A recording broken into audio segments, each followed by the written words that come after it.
Hey there friends, thanks for checking in at the High Point booth at SHOT Show 2019, and you're looking at a prototype High Point pistol that is not out yet, but most likely will be fairly soon within the year. And we have Dave here to talk about some of the features.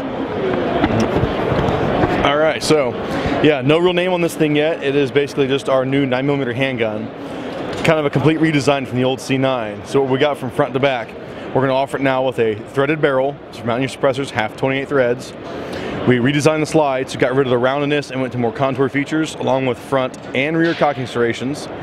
The rear sight base, we extended it out, so now we'll have a Picatinny rail that will drop in place, so you mount a red dot to it, which will really help if you run the suppressor, because these sights obviously will not clear a suppressor. Going down from there, we have a more standard accessory rails for mounting lights and lasers to it.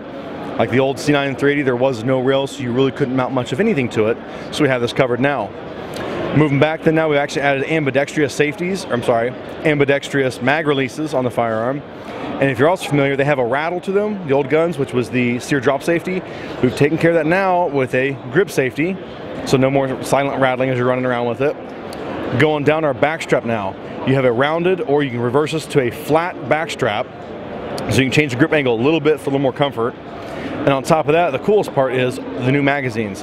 This flush fit mag is a 10-round magazine because it's a double stack to a single stack, which you can't see here, but it will taper in. So in the future, we will have higher round, like 15 to 17 round magazines coming out for this pistol.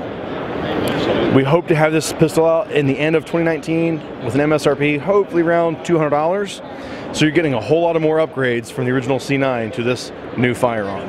So be looking out for this thing. I really like the looks of that, and I think that the features that were added are some features that your customers want. Absolutely. Thanks for taking the time with me. Thanks, Dan. I appreciate you watching, and you guys be safe.